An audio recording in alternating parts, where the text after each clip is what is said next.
요즘 세상에 어떻게 이런 일이 있나 싶으시죠?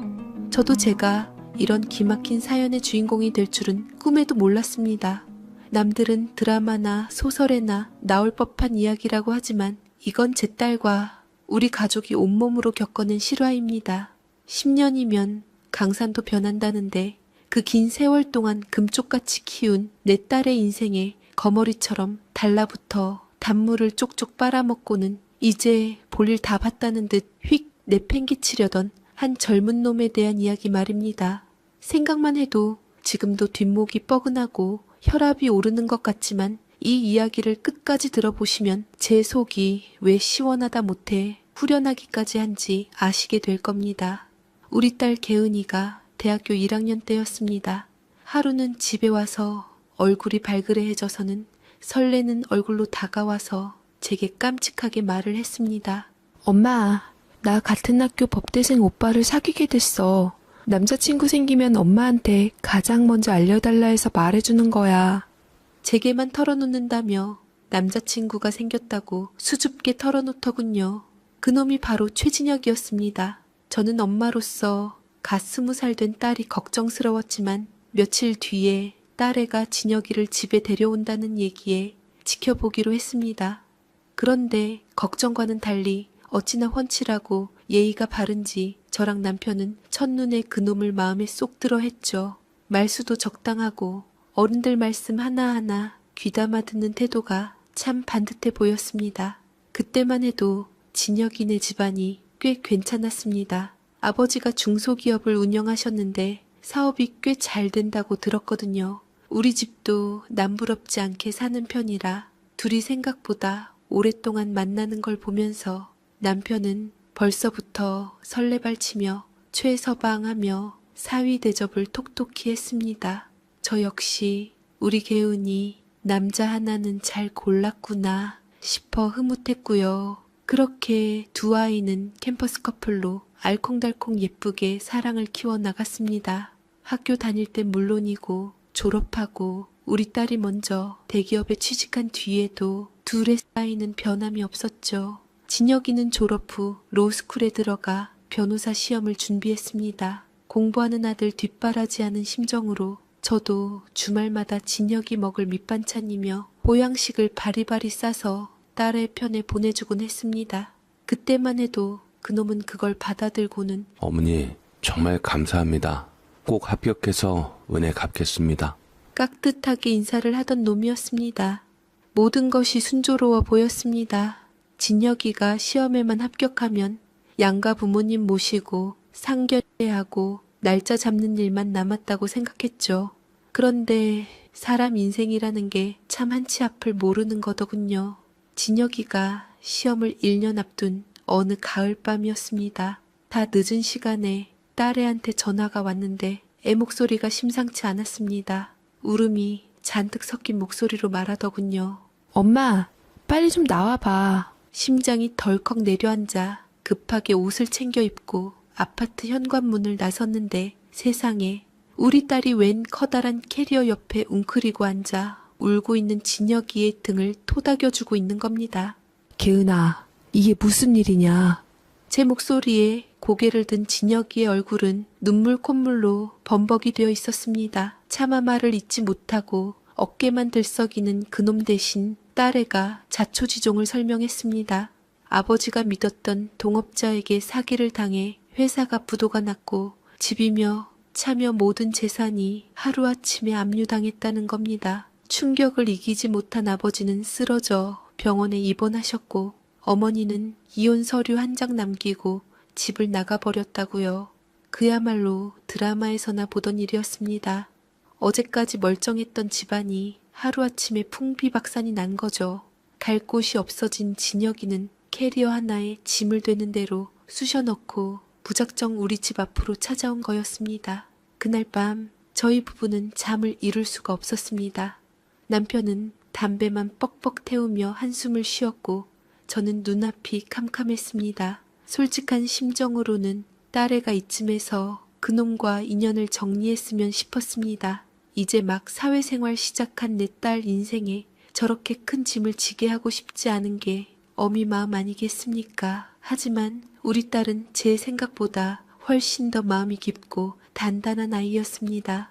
다음 날 아침 퉁퉁 부은 눈으로 제 앞에 앉더니 그러더군요. 엄마, 나 진혁 오빠 못 버려. 이럴 때일수록 내가 옆에 있어줘야지. 그 한마디에 저는 더 이상 아무 말도 할 수가 없었습니다. 그날 이후 진혁이는 학교 근처 월세 15만 원짜리 고시원 쪽방으로 거처를 옮겼습니다. 그리고 우리 딸의 지독한 순정과 헌신이 시작되었습니다. 그날 이후 우리 딸 개은이의 삶은 완전히 달라졌습니다. 퇴근하면 친구들 만나 수다 떨고 주말이면 쇼핑도 하던 스물 온데간데 없고 오직 최진혁이라는 남자의 그림자만 돌보는 사람처럼 살았죠. 진혁이는 로스쿨을 휴학하고 닥치는 대로 아르바이트를 시작했습니다. 낮에는 공사판에서 벽돌을 나르고 밤에는 편의점에서 물건을 팔았죠. 법서만 파고들던 하얗고 곱던 손이 어느새 시커멓게 때가 타고 굳은 살이 박이는 걸 보는데 남의 자식인데도 마음이 짠하더군요. 하지만 현실은 냉혹했습니다. 아무리 발버둥 쳐도 한 달에 손에 쥐는 돈은 고작 100만 원 남짓, 고시원 월세 내고 병원 신세지는 아버지 약값 보태고 나면 정작 자기 입에 풀칠하기도 벅찼습니다. 그런 진혁이를 보며 가장 속을 끓인 건 역시 우리 딸이었습니다. 개은이는 자기 월급날이면 어김없이 진혁이의 고시원으로 향했습니다. 자기 용돈을 쪼개서 진혁이 통장에 몰래 돈을 넣어주기도 하고 철마다 오시며 신발을 사다 날랐죠. 처음에는 진혁이도 자존심 때문에 극구 사양했지만 하루하루 말라가는 제 몸뚱이를 이길 수는 없었을 겁니다. 결국엔 개은이가 주는 도움을 묵묵히 받기 시작하더군요. 저는 그런 딸애를 보는 게 참 힘들었습니다. 이제 막 사회생활 시작해서 한창 꾸미고 싶고 친구들과 어울리고 싶을 나이에 남자친구 뒷바라지하느라 자기 인생은 없는 것처럼 사는 모습이 안쓰러워 미칠 것 같았습니다. 하루는 퇴근하고 돌아온 딸애를 붙잡고 조심스럽게 말을 꺼냈습니다. 개은아, 엄마는 네가 네 인생을 살았으면 좋겠다. 언제까지 그렇게 밑빠진 독에 물 붓기만 할 거니? 진혁이가 대체 뭐길래? 그냥 엄마 마음으로는 헤어지고 다른 사람 만났으면 좋겠다. 제 말에 딸애는 아무 대답 없이 고개만 푹 숙이더군요. 그 모습을 보니 더는 모진 말을 할 수가 없었습니다. 그저 속으로만 저 지독한 순정이 언제까지 갈까 한숨을 쉴 뿐이었죠. 그렇게 1년이 흘렀습니다. 진혁이는 다시 학교로 돌아갔지만 상황은 조금도 나아지지 않았습니다. 공부와 아르바이트를 병행하려니 몸이 축나는 건 당연했고 성적은 곤두박질 쳤습니다. 그러던 어느 날 저녁 남편이 퇴근하고 돌아와 저를 조용히 부르더군요. 여보, 아무래도 내가 나서야 할 것 같소. 남편은 며칠을 깊이 고민한 듯 했습니다. 다음 날 남편은 진혁이를 우리 집으로 불렀습니다. 저와 딸애가 지켜보는 앞에서 남편은 진혁이에게 통장 하나를 내밀었습니다. 이 돈 자네 로스쿨 졸업할 때까지 쓸 학비네. 내가 빌려주는 거야. 대신 조건이 있네. 나중에 꼭 훌륭한 변호사가 돼서 이 돈 반드시 자네 힘으로 갚게.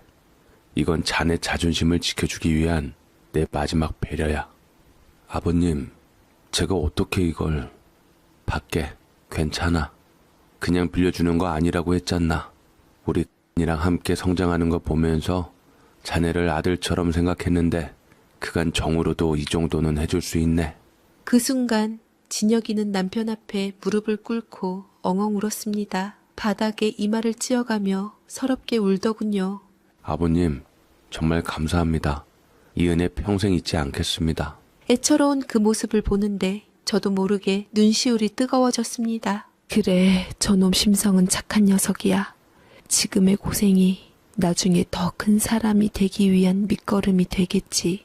그렇게 스스로를 위안했습니다. 남편의 도움으로 진혁이는 다시 공부에만 집중할 수 있게 되었습니다. 그리고 우리 딸의 뒷바라지는 더욱 극진해졌죠. 이제는 학비 걱정은 덜었으니 생활비는 온전히 딸의 몫이었습니다. 개은이는 회사에서 받는 월급의 절반 이상을 진혁이를 위해 썼습니다. 진혁이가 공부하는데 방해될까봐 고시원 방음이 잘 안 된다며 작은 원룸을 얻어주고 영양제며 몸에 좋다는 음식은 철마다 챙겨 먹였습니다. 저는 딸의 통장 잔고가 매달 바닥을 보이는 걸 알면서도 차마 아무 말도 할 수 없었습니다. 이미 남편까지 나서서 그놈을 돕기로 한 마당에 제가 반대해봤자 모녀 사이만 나빠질 게 뻔했으니까요. 그저 내 딸이 선택한 사랑이니 믿고 지켜봐 주자고 마음을 다잡을 뿐이었습니다. 시간은 쏜살같이 흘러 진혁이가 변호사 시험을 보는 날이 왔습니다. 그날 새벽 딸애는 잠도 안 자고 도시락을 싸더군요. 진혁이가 좋아하는 반찬들로 3단 도시락을 꽉 채우고 따뜻한 보온병에 꿀물까지 타서 시험장 앞에 나갔습니다. 그렇게 시험을 마치고 나온 진혁이는 딸애를 보자마자 와락 껴안고 한참을 울었다고 합니다. 그리고 얼마 뒤에 합격자 발표가 났습니다. 천만다행으로 그동안의 모든 사람의 염원으로 진혁이는 우수한 성적으로 합격했고 변호사 자격증을 따게 되었지요. 그리고 우리나라에서 손꼽히는 대형 로펌에 취직을 하게 되었습니다. 그 소식을 듣던 날 우리 가족은 모두 모여 얼싸 기뻐했습니다. 딸애는 그동안의 고생이 생각났는지 눈물을 펑펑 쏟았고 남편은 거봐 내 사람 보는 눈이 틀리지 않았지 라며 껄껄 웃었습니다. 저 역시 이제야말로 내 딸 인생에 벼들 날이 왔구나 싶어 가슴 벅찼습니다. 그렇게 우리 딸의 지독했던 순정은 10년 만에 드디어 해피엔딩을 맞는 것처럼 보였습니다. 그렇게 최진혁이가 대형 로펌에 들어갔다는 소식은 시작에 불과했습니다. 얼마 지나지 않아 더 좋은 소식이 연달아 들려왔죠. 억울하게 옥살이를 하시던 진혁이 아버지가 재심해서 무죄 판결을 받고 풀려나셨다는 겁니다. 그것도 모자라 국가를 상대로 한 손해배상 소송에서 이겨 수십억 원의 보상금까지 받게 되었다더군요. 하루아침에 나락으로 떨어졌던 집안이 몇 년 만에 예전보다 더 큰 불을 안고 화려하게 재기한 셈이었습니다. 그 소식을 듣고 저와 남편은 우리 일처럼 기뻐했습니다. 이제 정말 고생 끝이다. 시집가서 호강할 일만 남았구나. 우리가 고생한 보람이 있어. 남편은 입이 귀에 걸려서는 동네방네 우리 예비 사위가 이번에 큰 로펌 들어갔다며 자랑을 하고 다녔습니다. 얼마 뒤 진혁이 부모님이 저희 집으로 직접 찾아왔습니다. 예전에 수척했던 모습은 온데간데 없고 말끔한 정장에 값비싼 장신구를 두른 모습이 영락없는 사모님, 사장님이었습니다. 그분들은 저희 부부 앞에 깊이 고개를 숙이며 그동안 감사했다는 말을 몇 번이고 반복했습니다. 정말 뭐라 드릴 말씀이 없습니다. 저희 아들이 가장 힘들 때 이렇게까지 보살펴 주셔서 이 은혜는 평생 잊지 않겠습니다. 아닙니다. 진혁이가 열심히 공부한 덕분인데요. 그리고 우리가 어디 보통 인연입니까? 이제 우리 서로 사돈 맺을 사이고 부부가 될 녀석들 아닙니까? 당연히 장인으로서 해줄 수 있지요. 진혁이 아버지는 그 자리에서 남편에게 빌렸던 학비 전액과 그동안 우리 딸이 진혁이에게 보태준 생활비까지 이자를 두둑하게 쳐서 건넸습니다. 저희는 극구 사양했지만 그분들은 막무가내로 저희에게 빚지는 게 싫다고 내밀었지요. 이건 도리가 아닙니다. 꼭 받으셔야 합니다. 저희는 빚지고는 못 삽니다. 빚이라니요. 다 식구인데. 아직은 결혼하지 않았으니 말입니다. 그제서야 뻘쭘하니 남편은 돈을 받았고 왠지 모르게 마음 한구석이 서운했지만 그래도 묵은 빚을 청산한 듯 후련한 마음도 들었습니다. 그날 양가 부모는 자연스럽게 아이들의 결혼 이야기를 꺼냈습니다. 저는 조심스럽게 진혁이 어머님 손을 잡으며 말을 건넸지요. 사부인, 이제 더 미룰 거 있겠습니까? 내년에 날짜 잡아서 빨리씩 올리시지요. 우리 개은이 같은 며느리 세상에 또 없습니다. 그렇죠. 개은이 올해 쭉 지켜봤는데 괜찮은 애지요. 우리 딸 예쁘게 봐주시니 너무 감사합니다. 앞으로도 사돈들에게 지 부모보다 잘하는 딸 노릇할 겁니다. 그렇게 모든 것이 일사천리로 진행되는 듯 했습니다. 우리 딸은 오랜 기다림 끝에 드디어 사랑의 결실을 본다는 생각에 하루하루 얼굴에 웃음꽃이 피었습니다. 퇴근 후에는 진혁이와 함께 신혼집이며 혼수를 보러 다니느라 바빴죠. 그 모습을 보는 제 마음도 덩달아 설레고 행복했습니다. 그런데 이상한 낌새가 느껴지기 시작한 건 그때부터였습니다. 진혁이는 로펌에 들어간 지 몇 달 만에 외제차를 샀습니다. 아직 갚아야 할 은혜가 산더미 같은 놈이 첫 월급 타자마자 억소리 나는 차부터 샀다는 게 제 상식으로는 이해가 가지 않았습니다. 딸애에게 넌지시 물어보니 조심스럽게 말을 하더라고요. 엄마, 변호사라는 직업이 겉으로 보이는 것도 중요하대. 다 일 때문에 그런 거야. 그놈 편을 들더군요. 차만 바뀐 게 아니었습니다. 머리부터 발끝까지 명품으로 휘감기 시작했고 주말이면 우리 딸 대신 강남의 고급 술집에서 로펌 선배들이나 유력가 자제들과 어울리는 일이 잦아졌습니다. 결혼 준비도 슬슬 뒷전으로 미루기 시작했죠. 신혼집을 보러 가기로 한 날에는 갑자기 선배 부친상이라 못 가겠다고 통보하고 예물을 맞추기로 한 날에는 급한 재판이 잡혔다며 약속을 취소하기 일쑤였습니다. 진혁이가 너무 바쁜 거 아니니? 진혁 씨가 신입이라 일이 많아서 그래. 바쁜데 내가 이해해야지 뭐. 딸은 진혁이 편을 들며 이해하려 애썼지만 그런 일이 반복되자 점점 지쳐갔습니다.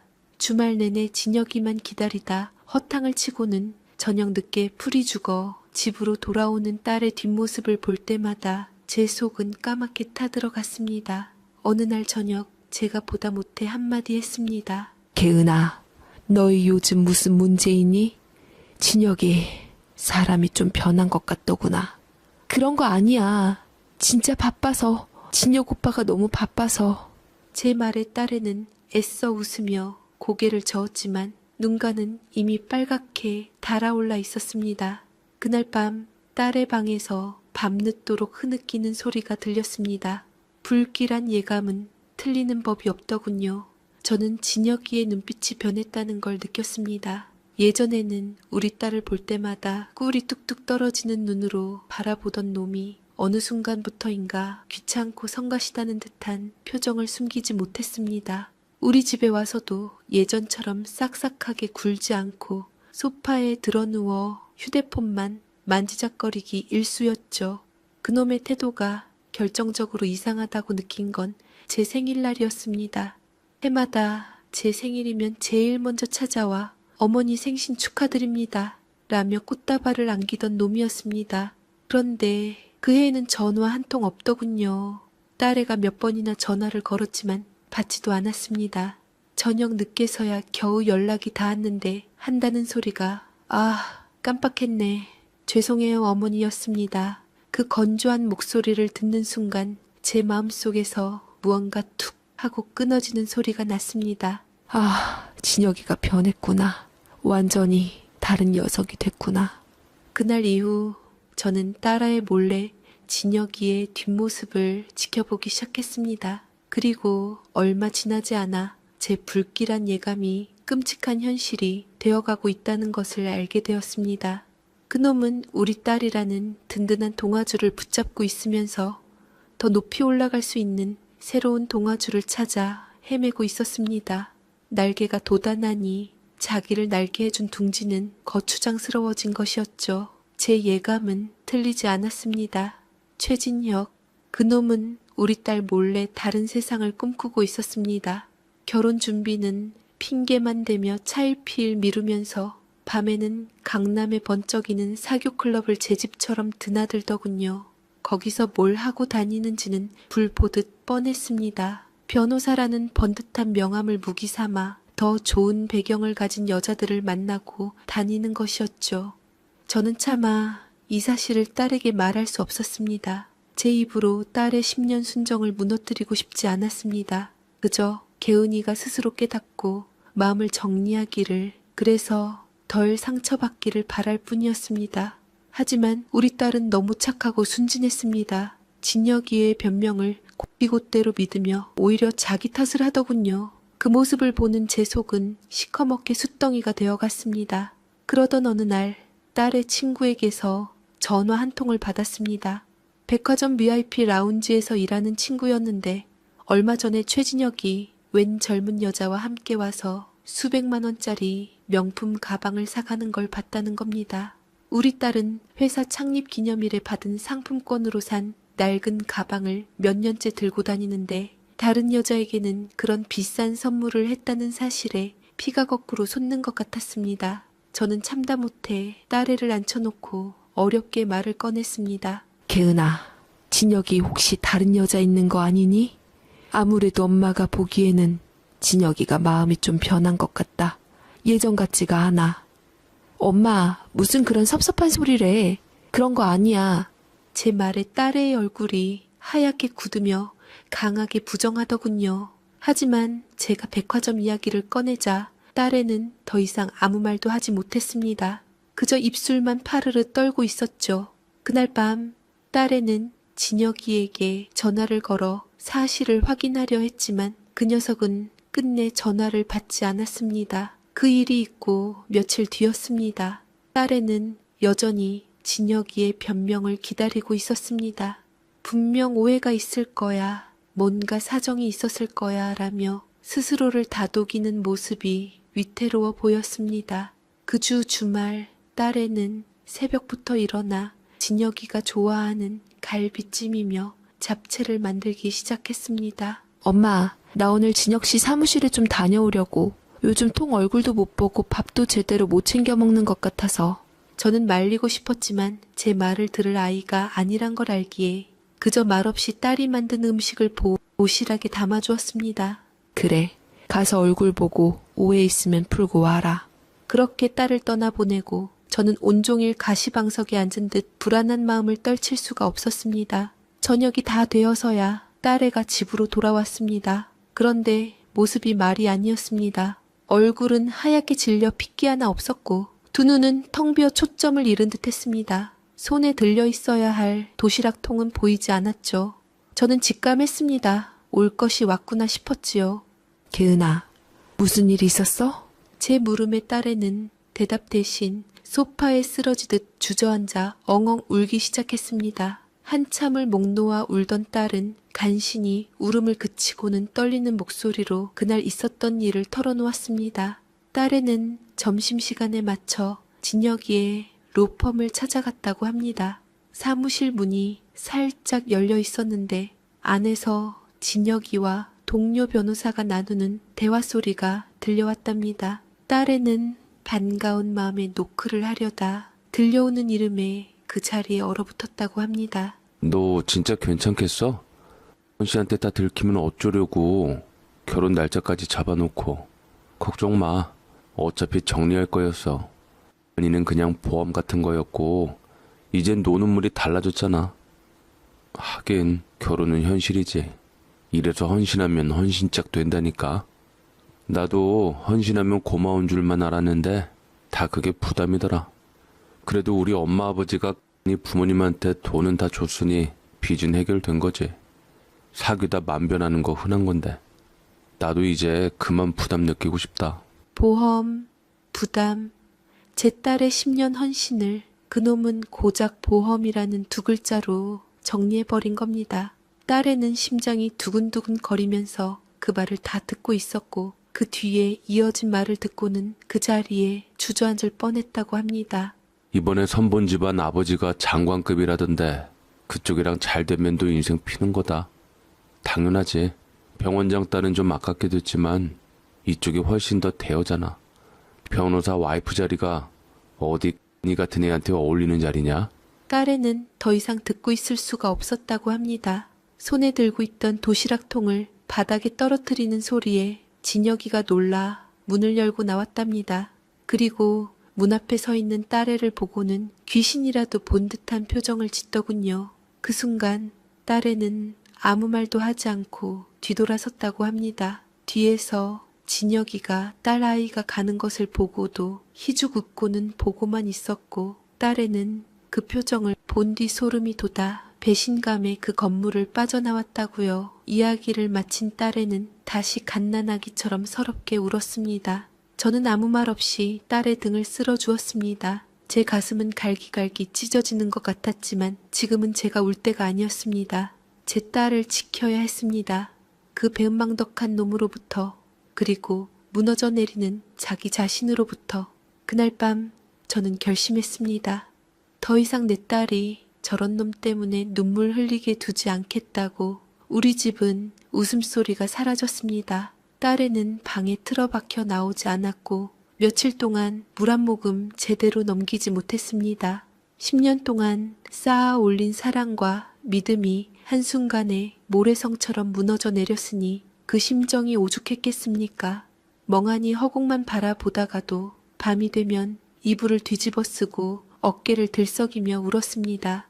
그 모습을 지켜보는 제 심장은 칼로 도려내는 듯 아팠습니다. 그 와중에도 최진혁, 그놈은 뻔뻔하기 짝이 없었습니다. 딸의 휴대폰으로 전화 한 통화, 문자 한 통이 없더라고요. 며칠 뒤 퇴근하고 돌아온 남편이 굳은 얼굴로 저를 불렀습니다. 최진혁이 회사 앞으로 찾아와 몇 시간이고 남편을 기다렸다고 합니다. 그러자 진혁은 사람들을 의식한 나머지 남편을 보자마자 무릎부터 꿇더랍니다. 아버님, 네가 일방적으로 오해한 겁니다. 저는 아무 문제가 없어요. 그게 무슨 말인가? 일방적으로 오해를 했으면 어떻게 해서든 풀려고 노력을 해야지. 이를 저대로 내버려 두는 건가? 네가 어린애도 아니고 제가 계속 맞춰줘야 할 건 아니지 않습니까? 오해를 풀고 싶으면 저를 찾아와서 얘기를 해야지 계속 토라지기나 하고 있고. 저도 일 때문에 스트레스 받는데 여기까지 챙겨줄 여력은 없습니다. 이런 제가 싫으면 헤어지는 수밖에요. 남편은 그 자리에서 진혁이의 멱살이라도 잡고 싶었지만 길거리에서 추한 꼴 보이기 싫어 꾹 참았다고 합니다. 대신 차가운 목소리로 한마디만 던졌답니다. 자네가 언니랑 제대로 얘기를 하고 싶으면 풀려고 노력을 해보게. 정말 오해인지는 모르겠지만 자네 행동 오해가 아니라 사실이라면 이미 용서받을 선을 넘었네. 용서요? 진혁이는 용서라는 말에 비웃었고 남편은 이를 악물며 뒤를 돌아서 왔다고 합니다. 그날 밤 남편은 술을 진탕 마시고 들어오며 계속 주정을 하더라고요. 내가 사람을 잘못 봤어. 내 손으로 괴물을 키웠어.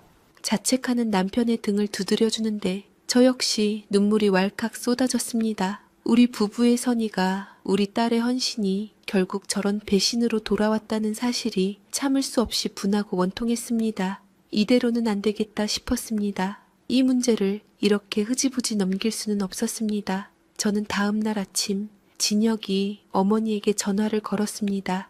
자초지종을 설명하자 수화기 너머의 목소리가 뜻밖의 덤덤하고 이런 일이 있을 줄 알았다는 듯 답하더라고요. 정말 죄송합니다. 부모로서 드릴 말씀이 없네요. 왜 드릴 말씀이 없습니까? 어떻게 해서든 진혁이를 설득을 하셔야지요. 아니면 우리 개은이랑 결혼 안 하는 겁니까? 저희가 빚은 갚았지 않습니까? 개은이가 진혁이를 위해서 노력한 건 알지만 결혼은 강제로 되는 게 아니지 않습니까? 뭐라고요? 헌신하면 헌신짝 된다더니만 지금 그래서 개은이를 진혁이 짝으로 못 맺어주겠다는 겁니까? 그게 아니라 저는 누구보다 아들의 의견을 존중하고 싶을 뿐입니다. 일단은 뵙고 말씀드리지요. 진혁이도 개은이도 다 같이 말이에요. 그렇게 양가 부모와 두 아이가 직접 만나서 이 문제의 끝을 보기로 했습니다. 며칠 뒤 저희는 시내의 한적한 카페에서 만나기로 약속을 잡았습니다. 약속 장소로 나가는 딸의 얼굴은 하얗게 질려 있었지만 눈빛만은 이상할 정도로 차분하고 단호했습니다. 더 이상 울지 않더군요. 카페에 도착하니 진혁이네 부모님이 먼저 와서 기다리고 있었습니다. 저희를 보자마자 가볍게 목례를 하더라고요. 예전처럼 감사하다고 울고불고 매달릴 때와는 다른 태도였습니다. 진혁이 어머니는 제 손을 붙잡고 사과를 했지만 저는 그 어떤 말도 건넬 수 없었습니다. 잠시 후 문제의 장본인인 최진혁이 카페 안으로 들어섰습니다. 얼굴은 여전히 좋아 보였고 그 비싼 옷과 시계는 여전하더군요. 그에 반면 우리 개은이는 얼굴이 반쪽이 되어 있었지요. 진혁이는 가족 앞에 서서 고개를 푹 숙였습니다. 그리고는 준비해온 듯한 말을 기계적으로 내뱉기 시작했습니다. 제게 상처를 받았다면 진심으로 사과드립니다.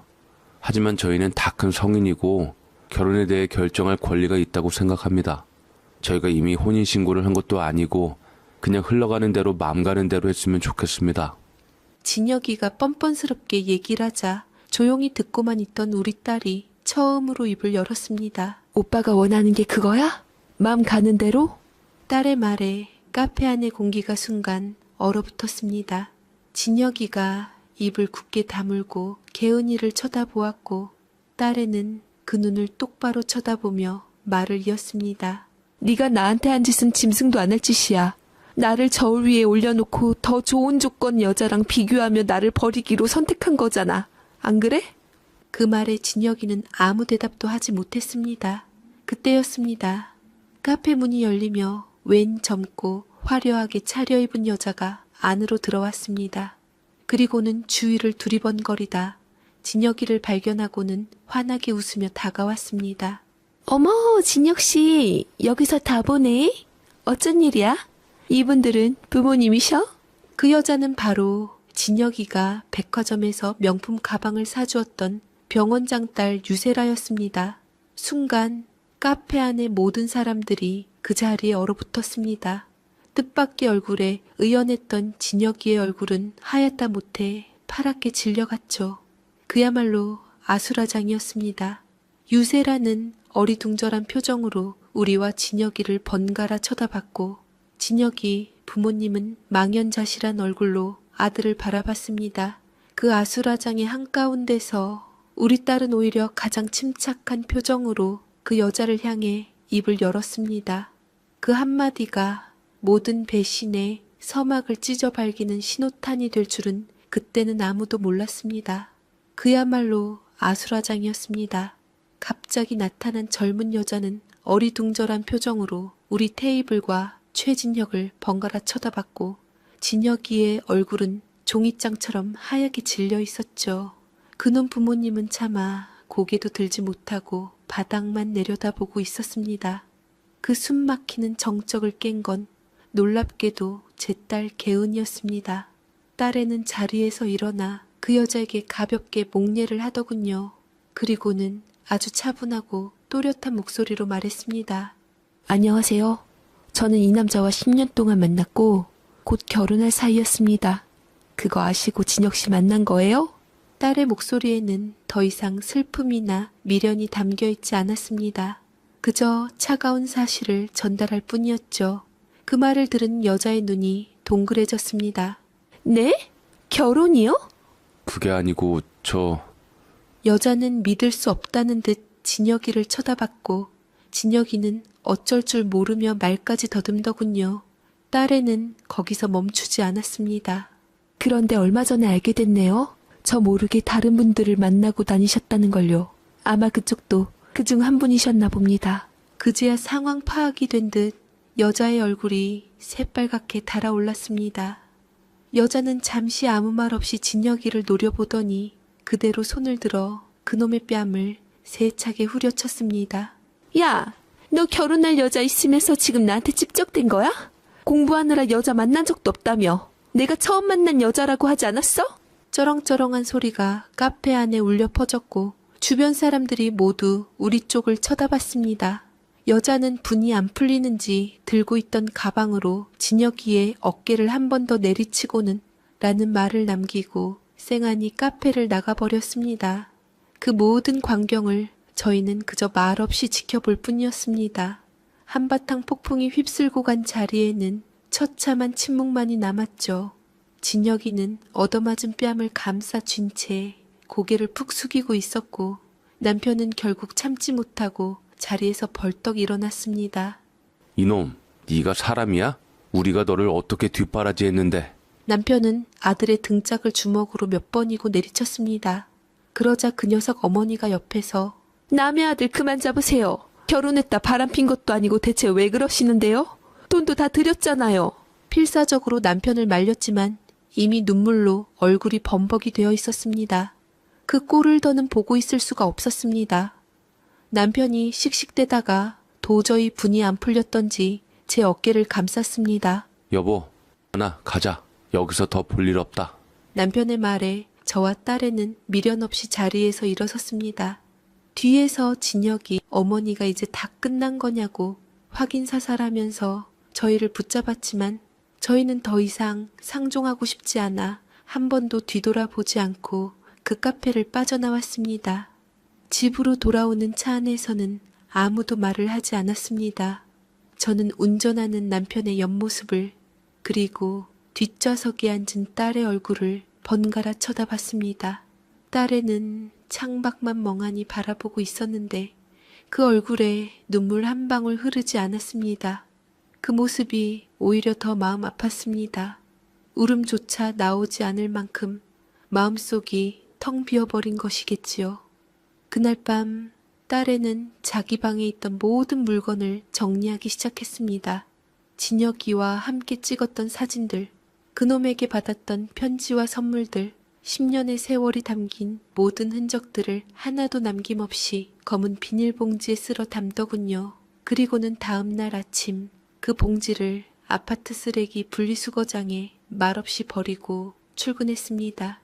그날 이후 우리 가족에게 최진혁이라는 이름은 금기어가 되었습니다. 그놈 부모님에게서 몇 번이고 전화가 오고 집 앞까지 찾아와 문을 두드리기도 했지만 저희는 끝까지 만나주지 않았습니다. 이미 엎질러진 물이었고 더 이상 그 집안과 엮이고 싶지 않았습니다. 딸애는 아무 일 없었다는 듯이 행동했습니다. 아침이면 평소처럼 일어나 출근했고 저녁이면 꼬박꼬박 집에 들어와 밥을 먹었습니다. 하지만 저는 알고 있었습니다. 딸애가 밤마다 잠 못 이루고 뒤척인다는 것을 혼자 있을 때면 소리 없이 눈물을 삼킨다는 것을요. 살이 하루가 다르게 쭉쭉 빠져서 결혼을 앞두고 맞춰두었던 예복이 헐렁해질 정도였습니다. 그 모습을 지켜보는 제 마음은 천갈래 찢어지는 것 같았습니다. 내 딸 눈에서 피눈물 나게 한 그놈을 생각하면 자다가도 벌떡 일어나 이를 갈았습니다. 반드시 천벌을 받을 것이다. 내 딸이 흘린 눈물만큼, 아니 그보다 100배, 1000배는 더 고통스럽게 무너질 것이다. 저는 매일 밤 그렇게 기도하고 또 다짐했습니다. 하지만 막상 이를 갈아도 그 녀석한테 복수할 방법이 떠오르진 않더라고요. 우리가 참 착한 사람들이다. 당하기만 하지 갚질 못하는구나. 그저 더러운 인연을 끊어내고 우리 가족의 상처를 보듬는 데만 집중하기로 했습니다. 하지만 세상에는 눈이 있고 하늘에는 법이 있더군요. 저희가 아무것도 하지 않았는데도 그놈은 스스로 파멸의 길로 걸어 들어가기 시작했습니다. 그 시작은 아주 작은 균열에서부터였습니다. 그렇게 한 달이라는 시간이 흘렀습니다. 우리 집은 폭풍이 휩쓸고 간 뒤의 고요함, 바로 그 자체였습니다. 딸애는 여전히 말이 없었고 예전처럼 살갑게 웃는 일도 드물었지만 그래도 조금씩 제자리를 찾아가는 것처럼 보였습니다. 밥도 꼬박꼬박 챙겨 먹었고 주말이면 친구들을 만나 영화를 보기도 했습니다. 억지로 괜찮은 척하는 게 눈에 보여 마음이 아팠지만 스스로 이겨내려는 딸의 노력을 그저 묵묵히 지켜봐줄 뿐이었습니다. 최진혁, 그놈에 대한 소식은 더 이상 들려오지 않았습니다. 저희가 모든 연락을 차단했으니 당연한 일이었죠. 아마 그놈은 우리 딸을 정리하고 원래 계획대로 더 좋은 배경을 가진 여자를 찾아 나섰을 겁니다. 생각하면 피가 거꾸로 솟았지만 애써 외면했습니다. 더러운 똥은 무서워서 피하는 게 아니라 더러워서 피하는 거니까요. 그러던 어느 날 저녁이었습니다. 퇴근하고 돌아온 딸애가 저를 조용히 부르더군요. 표정이 어딘가 복잡해 보였습니다. 엄마, 나 오늘 진혁씨 동기한테서 연락 왔어. 진혁이 동기라면 예전에 딸애가 사무실에 찾아갔을 때 진혁이와 함께 있던 그 청년을 말하는 것이었습니다. 박서준이라고 몇 번 우리 집에 와서 밥도 먹고 간 적이 있어. 저도 얼굴을 아는 친구였죠. 그 친구가 왜? 오늘 점심시간에 잠깐 보자고 해서 만났는데 이걸 나한테 주더라고. 딸애는 가방에서 작은 USB 하나를 꺼내 제게 건넸습니다. 이게 뭐냐고 묻자 딸애는 한숨을 쉬며 말했습니다. 그 청년이 양심의 가책 때문에 더는 못 본 척할 수가 없어서 자기를 찾아왔다는 겁니다. 그 청년의 말에 따르면 최진혁은 우리 딸과 헤어진 뒤에도 정신을 차리지 못했다고 합니다. 카페에서 망신을 당했던 병원장 딸과는 당연히 끝났지만 곧바로 다음 목표를 물색했다더군요. 이번에는 아버지가 아주 높은 공무원이라는 집안의 딸이었습니다. 그 여자와 몇 번 만나고 나서는 로펌 안팎으로 곧 그 집안과 사돈 맺는다며 있지도 않은 사실을 떠벌리고 다녔답니다. 그 모습을 옆에서 지켜보던 박서준이라는 청년은 친구의 모습에 환멸을 느꼈다고 합니다. 10년 사귄 연인을 그렇게 헌신짝처럼 버리고도 죄책감 하나 없이 더 높은 곳만 바라보는 친구가 무섭기까지 했다더군요. 그래서 큰맘 먹고 우리 딸에게 연락을 한 거였습니다. 내가 주는 이 자료 네가 어떻게 쓸지는 모르겠다. 하지만 최진혁이 어떤 놈인지는 똑똑히 알아야 할 것 같아서 이건 친구로서 내가 그놈에게 해줄 수 있는 마지막 충고야. 딸애는 그 청년이 건넨 USB를 집에 가져와 남편과 저 셋이 함께 열어보았습니다. 안에는 몇 개의 파일이 들어있었는데 그 내용을 확인한 저희는 경악을 금치 못했습니다. 거기에는 최진혁이 그동안 만났던 여자들의 신상 정보가 담긴 문서 파일이 있었습니다. 그런데 그 정보의 출처가 기가 막혔습니다. 바로 로펌의 의뢰인 관리 시스템이었습니다. 그놈은 변호사라는 직위를 악용해 로펌의 사건을 의뢰하러 온 부잣집 딸들의 개인 정보를 몰래 빼돌려 자기 여자친구 리스트를 만들고 있었던 겁니다. 이름, 나이, 집안 배경은 물론이고 심지어 재산 규모와 가족관계까지 상세하게 정리되어 있었습니다. 그 중에는 얼마 전 카페에서 마주쳤던 병원장 딸의 정보도 있었습니다. 그녀는 과거 로펌에 법률 자문을 구하러 왔던 의뢰인이었고 진혁이는 그때 빼돌린 연락처로 그녀에게 접근했던 것이었습니다. 이건 단순히 바람을 피운 도덕적인 문제를 넘어 명백한 범죄 행위였습니다. 변호사가 의뢰인의 비밀을 누설하고 사적으로 이용하는 것은 변호사법을 정면으로 위반하는 중범죄였으니까요. USB 안에는 진혁이와 박서준이 나눈 메신저 대화 내용도 있었습니다. 박서준이 너 이러다 큰일 나. 변호사라는 직분으로 일해도 되는 거야? 들키지만 않으면 돼. 원래 세상은 이렇게 사는 거야. 힘없는 놈들이나 정직 타령하는 거지. 박서준의 경고에도 불구하고 진혁이는 별탈 없이 답하더군요. 그 뻔뻔하고 오만한 태도에 저는 온몸에 소름이 돋았습니다. 그날 밤 우리 가족은 아무 말 없이 거실에 앉아 있었습니다. 남편은 굳은 얼굴로 담배만 태웠고 딸애는 텅 빈 눈으로 USB를 내려다보고 있었죠. 제 머릿속은 복잡하게 얽혀 들어갔습니다. 이 증거를 가지고 그놈을 어떻게 궁지로 몰아야 하나? 아니, 그랬다가는 우리 딸 이름만 괜히 오르내리며 더 큰 상처를 받게 될지도 모른다. 한참을 고민하던 제가 조심스럽게 입을 열었습니다. 개은아, 이건 그냥 묻어두자. 저런 놈이랑 엮여서 우리까지 진흙탕에 빠질 필요 없어. 그냥 하늘이 알아서 벌을 줄 거라고 믿자. 그런데 제 말을 듣고 있던 딸애가 조용히 고개를 들었습니다. 그 눈빛은 더 이상 슬픔이나 분노에 차있지 않았습니다. 그보다 훨씬 더 차갑고 단단한 무언가가 자리 잡고 있었죠. 아니, 엄마 이대로 묻어둘 수는 없어. 이건 나를 위한 복수가 아니야. 저런 사람이 계속 변호사라는 직업을 모욕하게 하게 둬서는 안 돼. 그건 또 다른 피해자를 만드는 일이잖아. 딸의 그 한마디가 모든 상황을 바꾸어 놓았습니다. 그건 더 이상 개인적인 원한이 아니었습니다. 우리 딸은 자신의 상처를 딛고 일어서서 더 큰 정의를 이야기하고 있었습니다. 그 순간 저는 깨달았습니다. 내 딸은 내가 생각했던 것보다 훨씬 더 강한 사람이었다는 것을요. 그리고 그 강인함이 거대한 거짓의 탑을 무너뜨리는 첫 번째 망치질이 될 것이라는 것을요. 딸의 결심은 확고했습니다. 남편과 저는 딸의 선택을 존중하고 지지하기로 했습니다. 하지만 저희는 최진혁이라는 이름 석자를 직접 거론하며 진흙탕 싸움을 벌이고 싶지는 않았습니다. 우리 딸의 이름이 괜한 가십거리에 오르내리게 하고 싶지 않았기 때문이죠. 그래서 저희는 다른 방법을 택하기로 했습니다. 며칠 뒤 딸에는 변호사협회 윤리위원회와 몇몇 언론사의 익명으로 제보 메일을 보냈습니다. 메일에는 대형 로펌에 근무하는 한 변호사가 의뢰인의 개인 정보를 사적으로 유용하고 있다는 내용과 함께 박서준이 건넨 USB 자료의 일부를 증거로 첨부했습니다. 물론 최진혁의 이름이나 우리 딸의 신원은 철저히 감췄습니다. 우리는 그저 물 위에 작은 돌멩이 하나를 던졌을 뿐입니다. 그 돌멩이가 어떤 파문을 일으킬지는 세상의 몫으로 남겨두었죠. 그렇게 며칠이 지났습니다. 아무런 소식이 없자 저는 역시 계란으로 바위치기였나 싶어 조금씩 초조해지기 시작했습니다.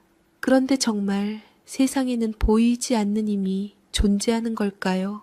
저희가 던진 돌멩이는 예상치 못한 곳에서 거대한 파도를 만들어내기 시작했습니다. 어느 날 저녁 딸애가 퇴근하고 돌아와 흥미로운 이야기를 들려주었습니다. 딸애의 대학 동기 중에 병원장 딸 유세라와 같은 동문 모임에 나가는 친구가 있었는데 그 친구에게서 연락이 왔다는 겁니다. 며칠 전 모임에서 유세라가 우연히 다른 여자와 이야기를 나누는 걸 들었는데 그 대화 내용이 심상치 않았다는 거죠. 유세라가 이야기를 나눈 상대는 바로 최진혁이 새로 만나고 다니던 그 아버지가 높으신 공무원이라는 김나영이라는 여자였습니다. 두 사람은 서로 아는 사이는 아니었지만 우연히 같은 테이블에 앉게 되어 이야기를 나누게 되었다고 합니다. 그러다 김나영의 남자친구 이야기가 나왔고 익숙한 로펌 이름에 유세라가 그냥 지나치지 못한 것이었지요. 그러다 김나영이 남자친구의 이름을 말하는 순간 굳어버렸다고 합니다. 최진혁 변호사요? 유세라는 잠시 무언가 생각하더니 김나영에게 의미심장한 말을 던졌답니다. 나영 씨, 그 사람 조심하는 게 좋을 거예요. 겉으로 보이는 게 다가 아닌 사람이니까.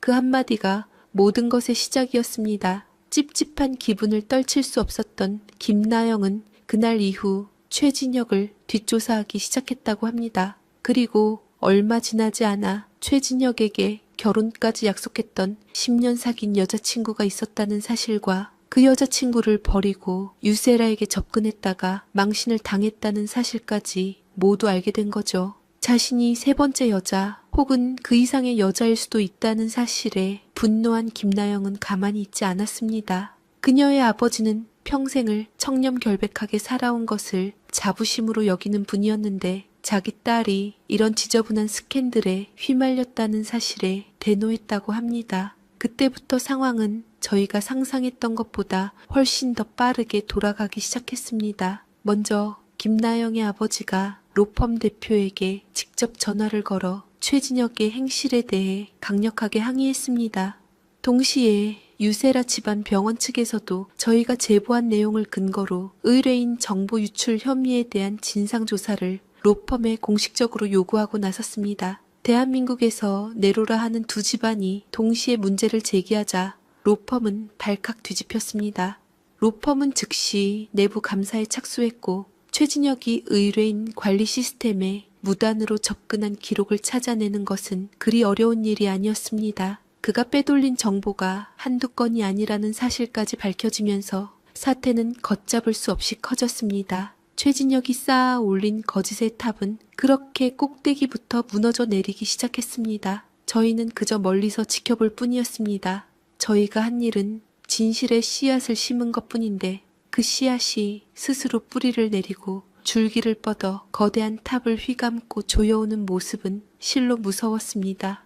그제야 저는 깨달았습니다. 진정한 복수는 칼로 상대를 찌르는 것이 아니라 그가 쥐고 있던 칼을 스스로에게 겨누게 만드는 것이라는 것을요. 도미노는 한번 쓰러지기 시작하면 걷잡을 수 없는 법입니다. 최진혁, 그놈의 인생이 바로 그랬습니다. 저희가 터뜨린 작은 진실 하나가 그가 공들여 쌓아 올린 모든 것을 한꺼번에 무너뜨리고 있었죠. 로펌 내부 감사가 시작되고 언론에 기사까지 나가자 유세라와 김나영의 부모들은 거기서 멈추지 않았습니다. 두 집안은 각자의 법무팀을 통해 최진혁을 정식으로 고소했습니다. 개인정보보호법 위반 및 변호사법 위반, 허위사실 유포에 의한 명예훼손 혐의로 말입니다. 사회에서 꽤나 힘쓰는 사람들이 동시에 한 개인을 상대로 칼을 빼들었으니 그 결과는 불보듯 뻔했습니다. 그놈이 다니던 로펌은 그야말로 발등에 불이 떨어진 셈이었습니다. 회사의 명예가 땅에 떨어질 위기에 처하자 로펌은 서둘러 징계위원회를 열었습니다. 그리고 며칠 만에 최진혁을 파면 조치했다는 소식이 들려왔습니다. 파면은 해고 중에서도 가장 불명예스러운 처분으로 사실상 법조계에서 영원히 퇴출당했다는 사형 선고나 다름없었습니다. 그 소식을 들은 날 저는 아무 말 없이 저녁 내내 부엌에서 전부치기만 했습니다. 기름 냄새를 핑계 삼지 않으면 자꾸만 터져 나오려는 웃음을 참을 수가 없었기 때문입니다. 속이 다 시원하다 못해 뻥 뚫리는 기분이었습니다. 남편은 말없이 거실에서 뉴스를 보고 있었지만 입가에 걸린 미소는 감추지 못하더군요. 오직 우리 딸 개은이만이 담담한 표정으로 자기 방에서 조용히 책을 읽고 있었습니다. 그날 밤늦게 모르는 번호로 전화 한 통이 걸려왔습니다. 받지 않으려다 왠지 불길한 예감에 통화 버튼을 눌렀습니다. 수화기 너머에서는 술에 잔뜩 취해 혀가 꼬인 목소리가 들려왔습니다. 최진혁이었습니다. 어머니, 저 진혁입니다. 제가 뭘 그렇게 잘못했습니까? 다 어머니 따님이 꾸민 짓이죠? 그렇죠. 그 목소리를 듣는 순간 온몸의 피가 차갑게 식는 것 같았습니다. 분노보다도 한 인간이 어디까지 비참해질 수 있는지에 대한 섬뜩함이 먼저 느껴졌습니다. 저는 아무 대꾸도 하지 않고 그저 차갑게 말했습니다. 자네가 불인씨, 자네가 거둔 것뿐이야. 다시는 이 번호로 전화하지 말게. 그리고는 미련 없이 전화를 끊어버렸습니다.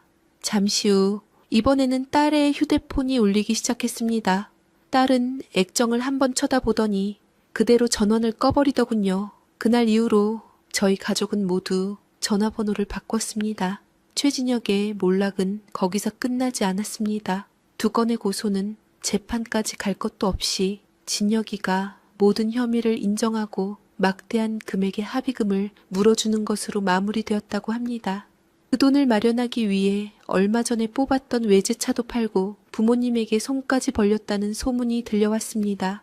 엎친 데 덮친 격으로 변호사 협회에서도 그를 가만두지 않았습니다. 협회 윤리위원회는 그의 변호사 자격을 영구 제명하는 것으로 최종 결정을 내렸습니다. 이제 그는 더 이상 변호사라는 이름으로 살아갈 수 없게 된 겁니다. 모든 것을 잃은 최진혁은 그제야 자기 부모님을 찾아가 모든 사실을 털어놓았다고 합니다. 아들이 저지른 짓을 모두 알게 된 그 부모님의 심정은 어땠을까요? 진혁이 어머니에게서 편지 한 통이 도착했습니다. 편지에는 구구절절한 사죄의 말과 함께 염치 없지만 마지막으로 한 번만 뵙고 용서를 구하고 싶다는 내용이 적혀 있었습니다. 며칠 뒤 저희는 동네 찻집에서 진혁이 어머니를 만났습니다. 몇 달 만에 본 그녀는 사태의 심각성을 알게 되었고 아들 일 때문에 폭삭 늙어 있었습니다. 그녀는 제 앞에 앉자마자 무릎부터 꿇으려 했습니다. 제가 겨우 말려서 자리에 앉히자 고개도 들지 못한 채 흐느끼며 말했습니다. 제가 죄인입니다. 다 제 잘못입니다. 아들놈이 저렇게 망가지는 동안 저는 아무것도 몰랐습니다. 정말 죄송합니다, 사부인. 그 여자의 아들 진혁이는 지금 지방의 한 병원에 입원해 있다고 했습니다. 로펌에서 쫓겨난 후 고소당하고 모든 것을 잃은 충격에 술로 세월을 보내다 쓰러졌다고 하더라고요. 그 이야기를 듣는데 이상하게도 마음이 편치만은 않았습니다. 통쾌함보다는 씁쓸함과 허무함이 더 크게 밀려왔습니다. 저는 말없이 그녀의 손을 잡아주었습니다. 그리고는 조용히 말했습니다. 이제 다 지난 일입니다. 저희도 다 잊었습니다. 그러니 부인께서도 이제 그만 아드님 곁으로 돌아가 아픈 아들 잘 보살펴 주십시오. 그게 저희에게 할 수 있는 마지막 도리일 겁니다. 그날 저희는 그렇게 마지막 인사를 나눴습니다. 찻집을 나서는데 가을 하늘이 유난히 높고 푸르게 보였습니다. 길고 길었던 여름이 드디어 끝나가고 있었습니다. 그렇게 지독했던 여름이 가고 가을과 겨울이 지났습니다. 최진혁이라는 이름이 우리 집에서 완전히 사라지는 데에는 딱 그 정도의 시간이 걸렸습니다. 처음에는 혹시라도 길에서 마주칠까, 또다시 연락이 올까 불안한 마음도 있었지만 계절이 2번 바뀌는 동안 아무 일도 일어나지 않았습니다. 그놈은 그렇게 우리 인생에서 깨끗하게 지워졌습니다. 가장 큰 변화를 겪은 건 역시 우리 딸 개은이었습니다. 그 큰일을 겪고 난 뒤 딸에는 한 뼘 더 자란 어른이 되어 있었습니다. 더 이상 작은 일에 흔들리지 않았고 자기 감정을 솔직하게 표현하는데도 익숙해졌습니다.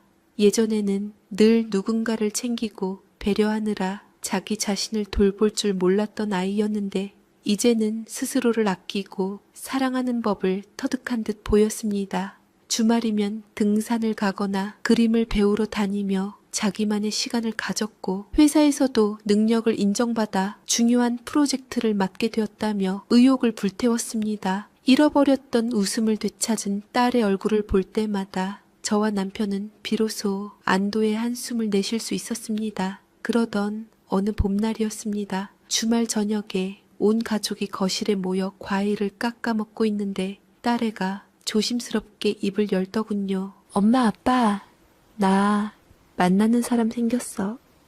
저와 남편은 먹던 과일을 접시에 내려놓고 동시에 딸을 쳐다봤습니다. 딸의 얼굴이 살짝 붉어져 있었습니다. 누구냐고 묻는 제 말에 딸애는 잠시 머뭇거리다 이름을 털어놓았습니다. 박서준, 바로 최진혁의 동기였던, 우리에게 결정적인 증거를 건네주었던 박서준, 그 착한 청년이었습니다. 이야기를 들어보니 그 일이 있고 난 뒤에도 서준이는 가끔 딸에게 안부를 물으며 연락을 해왔다고 합니다. 처음에는 그저 친구로서 미안한 마음 때문에 챙겨주는 것이라고 생각했는데 몇 번 만나 밥을 먹고 이야기를 나누다 보니 서로에게 좋은 감정이 생겼다는 겁니다. 그 사람 참 따뜻하고 정직한 사람이야. 진혁 씨 옆에 있을 때부터 알아봤지만 직접 만나보니 더 좋은 사람이더라고. 딸의 그 말을 듣는데 저도 모르게 눈물이 핑 돌았습니다. 하늘이 무심치만은 않구나. 내 딸의 착한 마음을 알아주는 좋은 인연을 이렇게 다시 보내주시는구나. 남편도 말없이 고개를 끄덕이며 딸의 어깨를 두드려 주었습니다. 며칠 뒤 딸애는 서준이를 집에 데려왔습니다. 예전에 봤을 때보다 더 듬직하고 믿음직스러워진 모습이었습니다.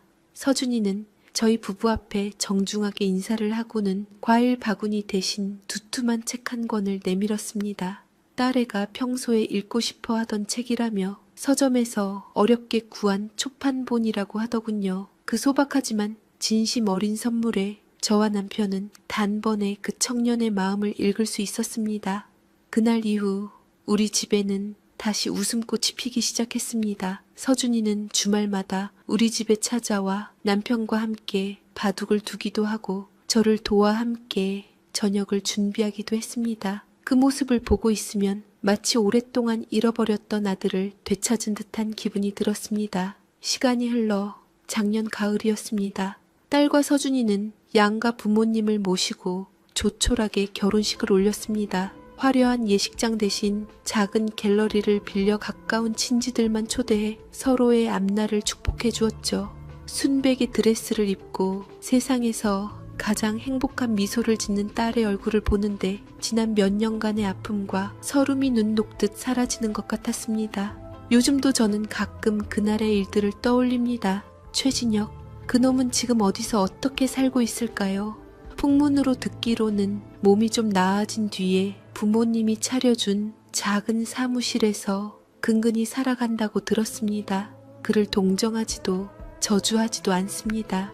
그저 각자의 자리에서 자기가 지은 업보의 무게만큼을 감당하며 살아갈 뿐이겠지요. 한 가지 확실한 것은 사람은 절대 고쳐 쓰는 게 아니라는 것과 진심은 언젠가 반드시 통한다는 것입니다. 내 딸의 착한 마음이 그 지독했던 인연을 끊어내고 결국에는 더 단단한 행복을 찾아냈으니까요. 이제 제 이야기는 여기서 마칠까 합니다. 긴 시간 제 답답했던 속풀이를 들어주셔서 정말 감사합니다. 혹시 지금 제 딸과 비슷한 아픔을 겪고 있는 분이 계시다면 이 말만은 꼭 해드리고 싶습니다. 지금 당장은 세상이 무너지는 것 같아도 너무 절망하지 마세요. 겨울이 가면 반드시 봄은 다시 오게 되어 있더군요. 제 사연 읽어주셔서 감사합니다.